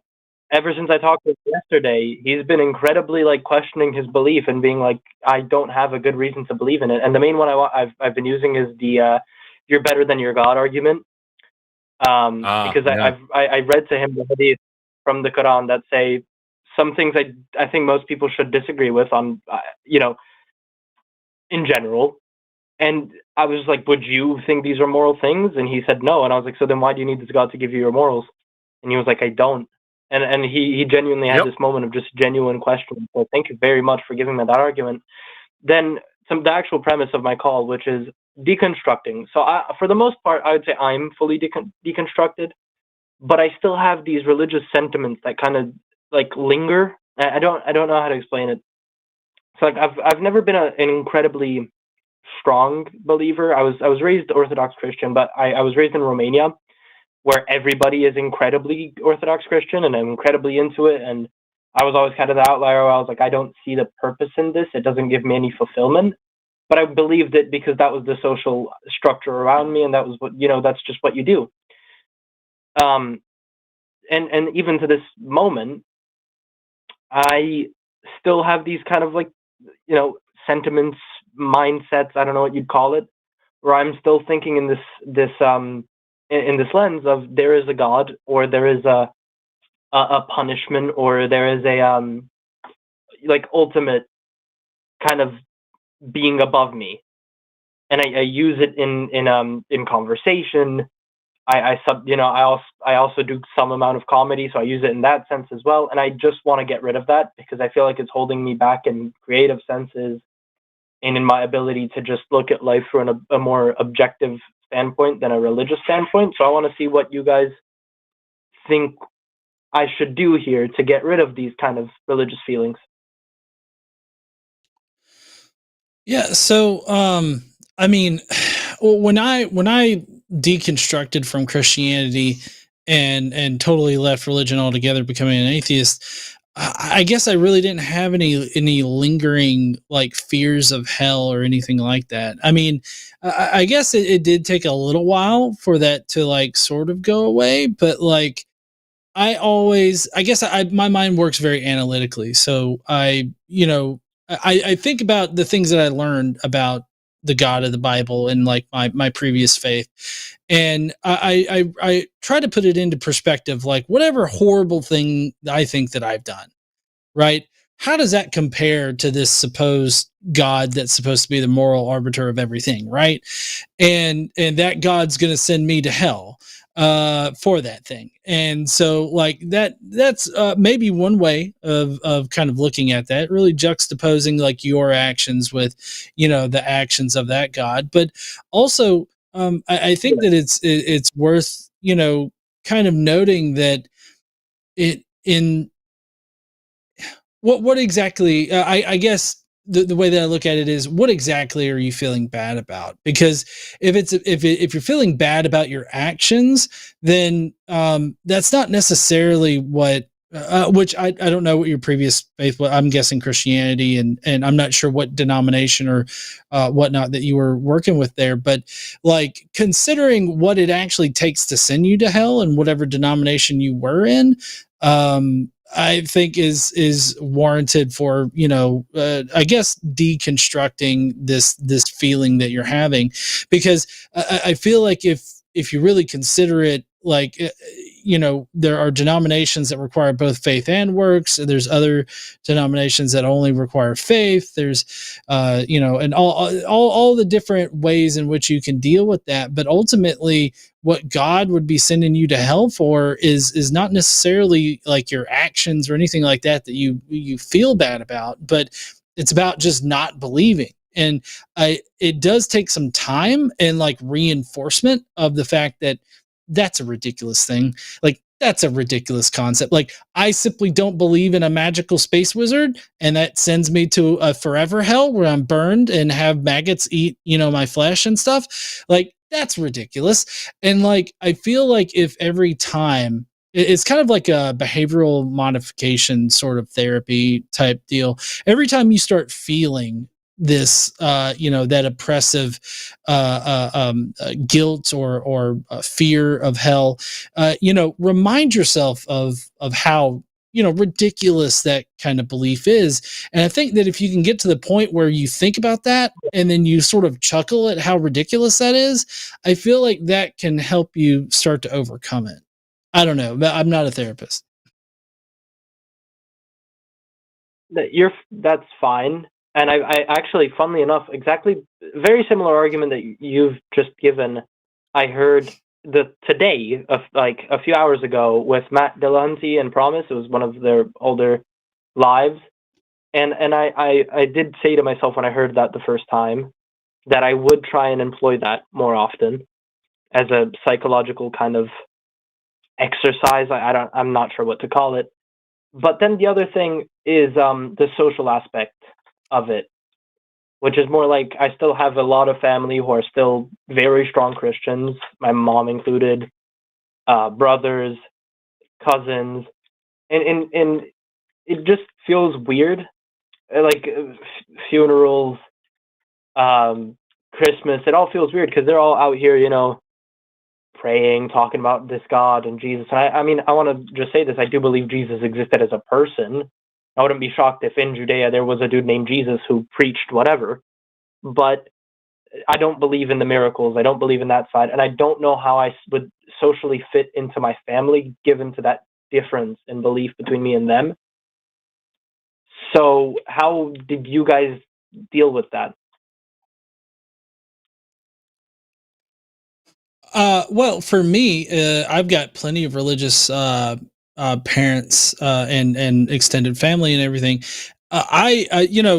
Typically, we draw boundaries. We won't talk about God or anything like that, or we, talk about things that we can come to an agreement about. Like we can agree on certain things about religion, like how Catholicism is, made up of a bunch of pedophiles and stuff, things of that nature. Like drawing boundaries, knowing what you can and can't talk about, and things like that, I think can really benefit you in this situation. I know I typically don't initiate any kind of like controversial conversation with religious family members and all that. If somebody is saying something that's demonstrably like hurtful to another person, I mean, you can definitely if you look more into like the counter arguments and everything that some people give to certain bigoted aspects of religion, you could definitely defend, one demographic or another against those kind of bigoted and harmful ideas while not having to go the full nine of being like your God is ridiculous, right? I usually advise against people going the full route of just denying God exists as a way of I guess denouncing somebody's bad position. I think that you can denounce somebody's bad position for good reasons without having to be like, well, God doesn't exist, that's why what you said is incoherent, kind of thing. If you work within their own theology, right, you can gradually lead them out of that kind of bigoted thinking. And I think that not engaging first, not initiating controversial conversations in that kind of way, and not going like the full nine with, either atheism or agnosticism or anything like that. I think easing them into it or easing them along in the conversation is probably the best way to go. Okay. Thank you very much for that. Do I still have time for one more question, more specifically for Forrest, about kind of similar to what the last caller asked about distinguishing good sources and bad sources? Do I still have time for that, or I'm fine leaving what you it. doing?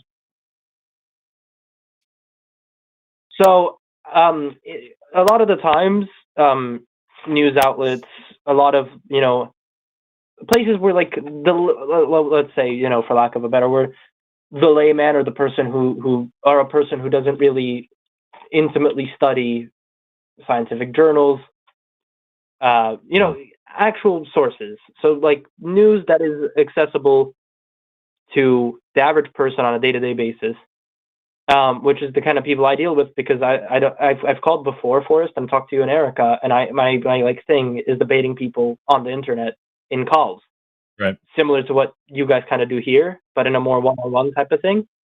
And a lot of the times, the information they have access to is information that is inaccurate or skewed.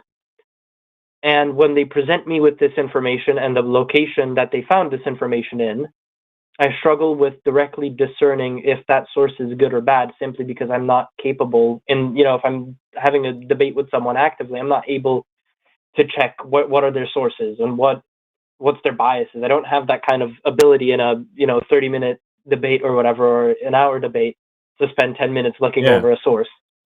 So what's your kind of surefire way of being able to tell this source is, I mean, obviously, like, if it's Fox News, it's not, but like, what's your way of kind of dealing with that? Yeah. Let me go ahead and pull this here. So, oh my glob, quit, just fucking, I swear to God, just behave. So here is you can look this up online as well. This is a media bias chart. This one's from Stony Brook University, which is actually using a different one from Ad Fontes Media, but they have like a whole thing in here about like just a breakdown of media bias and like how far to the right or to the left something is, how center something is, whether or not they actually are telling the truth. So like this graph that I've got here with this awesome little normal distribution here shows how far and how left or right biased it is, and then also how much they're reporting actual facts versus it's just like they're making crazy shit up. And so like super far left making crazy shit up, you've got these whatever these are, the Left Voice and Counterpunch and Palmer Report and Political Tribune, and then over here on the right making shit up, you've got Alex Jones and Timcast and something Hannity over here, and here in the middle you can find like Pew Research Center and Frontline News and ABC and CBS and PBS and all these like pretty good ones, right? And they have a little bit of wiggle in there, and so like just kind of familiarizing yourself with this is a really good idea. Because like even you mentioned Fox News, I know it's wrong. Well, look where Fox News isn't that far down the pipe. Even it's still worth noting that this is something you would then dismiss, and so be aware. Like if I'm looking at MSNBC, okay, that's pretty left. That's the leftiest of that's as left as Fox News is, right, and as maybe a little bit sensational as Fox News might be, right? This chart is pretty I have the old. stream open, by the way. Yeah. I have the stream open, and because my internet is horrible for one, and for two, my internet's horrible. I can't see what the labels are, so I can see at the bottom it's left to right, and then center. What's the top and the That's okay. Y-axis saying? The y-axis was leaning of like how reliable the actual information is. So going from the bottom containing factually incorrect info, and the top is actually like has really good fact checking and fact diverse fact dense analysis. So I just put that in the chat, by the way. If you're into that sort of thing, I put the link to that in the chat. And so, but that's cool. A great place to start, is like familiarize yourself with that a little bit, and then also like make sure you are learning from, if you have something that's like an opinion piece coming out, make sure it is backed by experts, plural, because you can have like right now there are a lot of doctors who are coming out and saying, hey, the CDC is no longer a reliable source of information.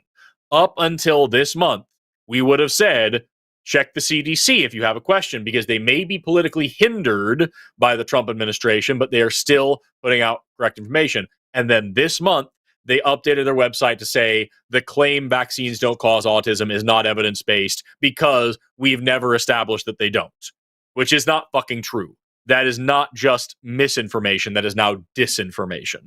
And so until we get a better administration that is going to not put their political agenda into science, but is going to say whatever science says is what goes on this fucking website, then we can no longer trust this organization. So listen to plural experts and also check their affiliation too.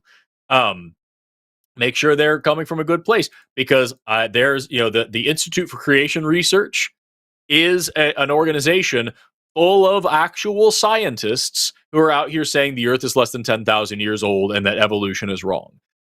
So I know for sure their information sucks ass, right? I've reviewed their information before on my own channel, and the fact is they're not publishing anything that's actually challenging science in any way. And if you listen to an actual scientist who's trained in these areas reviewing their material, they can tell you why. But if someone just comes at you and says, here's this scientist that says evolution isn't true, who are they affiliated with? Is it the Institute for Creation Research or is it Oxford University, right? And maybe you find somebody like Michael Behe, who is an actual university professor. Okay, that means there's a little bit more reason to listen. Now I'm going to check other experts in this field. Like, okay, so here's this one biochemist who is a professor at a university who is saying that abiogenesis is impossible and is leaning towards intelligent design and saying the irreducible complexity is a thing. Let's listen to other experts in this field. What are they saying? Oh, okay, so pretty much every single fucking expert in this field is saying this dude doesn't know what he's talking about. Great. Like, that's awesome. He knows the hell out of biochemistry. He's able to teach that topic. When it comes to another topic that's outside of his area of expertise, doesn't know dick and is pushing misinformation. I don't have to listen to this person. And that's a big problem also when you go with, I hate to use the term mainstream media because it's so loaded now, but if you listen to, CNN, MSNBC, Fox News, whatever it is you're turning on, and they have a climate change debate, they're going to have one scientist next to one person who says climate change isn't real.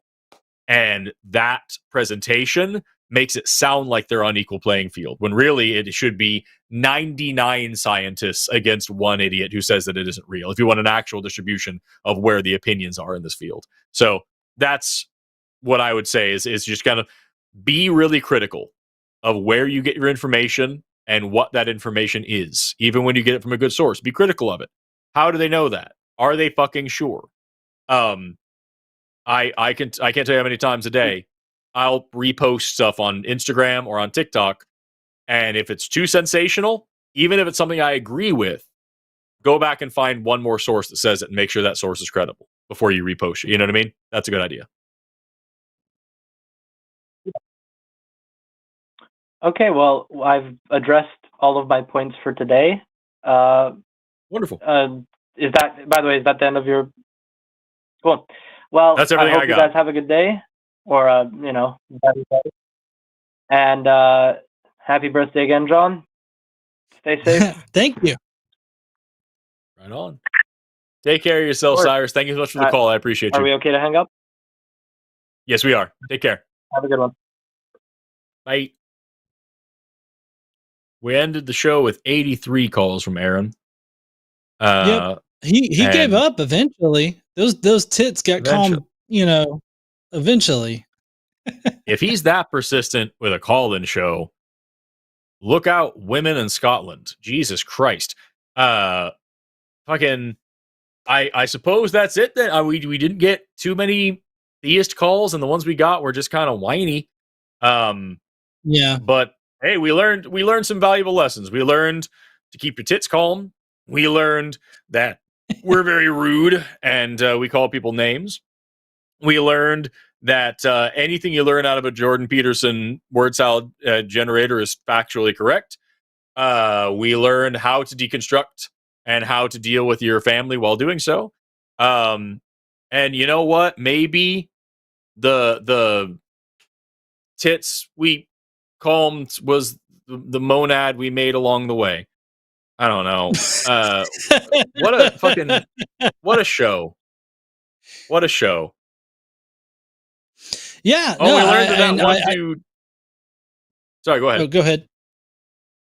I was gonna just continue shouting out. We learned that if you're on Threads, this person that Jimmy has been challenging for the past week because he's like me and he can't let it go. Kareem, we learned that Kareem's a fucking liar because Stephanie, our call screeners night, never got a call from this dude.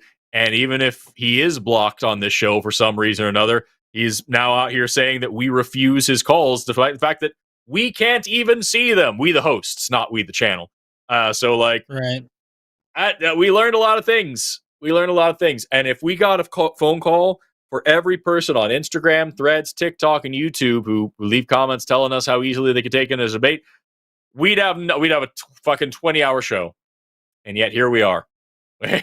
Yeah, still is. I've noticed that a lot of people just want to be sort of like in the comments instead of like actually voice their disagreement with us, because I've tried to go people on to the show to call in and everything like that, and they're all like, why can't we just talk here?